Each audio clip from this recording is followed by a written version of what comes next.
সৌদিকে হুতিদের শেষ আলটিমেটাম, শর্ত না মানলে আরামকো শহরকে উড়িয়ে দেওয়ার হুমকি। একদিকে আলোচনার প্রস্তাব আর অন্যদিকে সৌদির বুক কাঁপানো হুমকির ঝড়।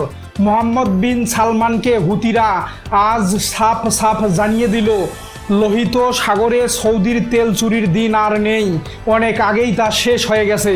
প্রিয় দর্শক, আজকের বিশ্ব রাজনীতির সবচেয়ে নাটকীয়, ক্ষমতার শীর্ষ মহল তোলপাড় করে দেওয়া এবং মধ্যপ্রাচ্যের রাজপ্রাসাদগুলোতে চরম আতঙ্ক ছড়িয়ে দেওয়া এক এক্সক্লুসিভ ইনসাইড রিপোর্টে আপনাকে স্বাগতম।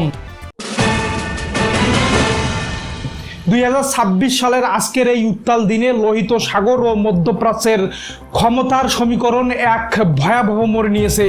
দীর্ঘদিনের সংঘাত আর রক্তক্ষয়ী উত্তেজনার পর আজ সকালে ইয়েমেনের হুতি বাহিনীর শীর্ষ মুখপাত্র মোহাম্মদ আব্দুল সালাম সামাজিক মাধ্যমে এক বিস্ফোরক বিবৃতি জারি করেছেন। তারা বিশ্বকে চমকে দিয়ে একদিকে যেমন সৌদি আরবের সাথে কূটনৈতিক আলোচনার দরজা খোলা রাখার প্রস্তাব দিয়েছে, ঠিক অন্যদিকেই সৌদি যুবরাজ মোহাম্মদ বিন সালমানের উদ্দেশ্যে ছুড়ে দিয়েছে এক চরম ও ভয়াবহ আলটিমেটাম। হুতিরা স্পষ্ট জানিয়ে দিয়েছে যে ইয়েমেনের উপর থেকে যদি অবিলম্বে অর্থনৈতিক অবরোধ তুলে নেওয়া না হয় এবং তাদের সমুদ্র সীমায় বিমান ও ড্রোন অনুপ্রবেশ বন্ধ করা না হয়, তবে রিয়াদ ও সৌদি আরবের প্রধান অর্থনৈতিক স্তম্ভ আরামকো তেল শোধনাগারে আবারও আকাশ কাঁপানো মিসাইল আর ড্রোন হামলা চালানো হবে। আন্তর্জাতিক সংবাদ মাধ্যম রয়টার্স ও এএফপির গোয়েন্দা রিপোর্ট অনুযায়ী এই দ্বিমুখী মাস্টার স্ট্রোকের পর রিয়াদ থেকে ওয়াশিংটন সব জায়গায় এখন লাল সতর্কতা জারি করা হয়েছে। এই আলটিমেটাম ও আলোচনার প্রস্তাবের পেছনে থাকা মূল সামরিক মেকানিজমটি বুঝতে হলে আমাদের একটু গভীরে যেতে হবে। গত কয়েক সপ্তাহে সৌদি আরব তাদের তেলের রপ্তানি স্বাভাবিক রাখতে আমেরিকান প্রযুক্তির সহায়তায় অল্টারনেটিভ রুট হিসেবে লোহিত সাগরের ইয়ানবু বন্দর ব্যবহার করা শুরু করেছিল, যাতে হরমুজ প্রণালীর জলপথ বন্ধ থাকলেও তারা বিশ্ববাজারে তেল সরবরাহ করতে পারে। কিন্তু হুতি বাহিনী তাদের তৈরি সস্তা সোয়ার্ম ড্রোন এবং হাইপারসনিক ব্যালিস্টিক মিসাইলের নিখুঁত নেটওয়ার্ক দিয়ে সৌদির এই বিকল্প স্ট্র্যাটেজিকে পুরোপুরি জ্যাম করে দিয়েছে। প্রিয় দর্শক, আন্তর্জাতিক বিশ্লেষকরা বলেছেন আমেরিকার কাছ থেকে কেনা কোটি কোটি ডলারের পেট্রিয়ট কিংবা থার্ড মিসাইল ডিফেন্স সিস্টেম সম্পূর্ণ ব্যর্থ প্রমাণিত হয়েছে, কারণ হুতিদের নতুন ড্রোনগুলো রাডারের চোখ ফাঁকি দিয়ে একদম নিচু দিয়ে উড়ে এসে ঠিক আরামকোর প্রসেসিং প্লান্ট ও পাইপলাইনে আঘাত হানার ক্ষমতা রাখে।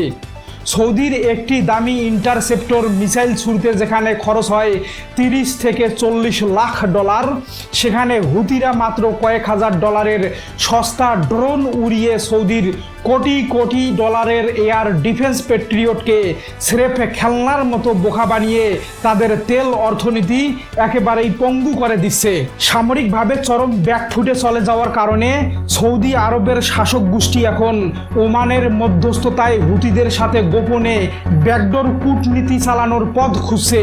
সৌদি আরব খুব ভালো করেই জানে যে হুতিদের এই নতুন ব্লকেড যদি অব্যাহত থাকে তবে বিশ্ববাজারে তেলের সরবরাহ ব্যাহত হয়ে তেলের দাম প্রতি ব্যারেলে রেকর্ড পরিমাণ বৃদ্ধি পাবে, যা তাদের ভীষণ 2030 এবং অর্থনৈতিক উন্নয়ন প্রকল্পগুলোকে এক সেকেন্ডে ধ্বংসস্তূপে পরিণত করবে। হুতিরা সৌদি আরবের এই অর্থনৈতিক দুর্বলতাকেই তাদের প্রধান রাজনৈতিক হাতিয়ার হিসেবে ব্যবহার করছে।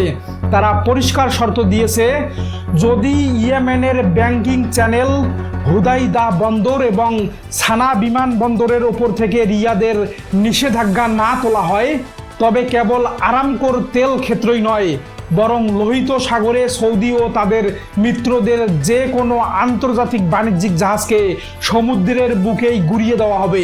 সামরিক শক্তি প্রয়োগ করে ব্যর্থ হওয়া আমেরিকা ও সৌদি আরব এখন বুঝে গেছে যে ইয়েমেনের এই সংঘাত আর কেবল আঞ্চলিক কোনো যুদ্ধ নয়, এটি বৈশ্বিক অর্থনীতির মোড় বদলে দেওয়া এক ভয়ঙ্কর জালে পরিণত হয়েছে।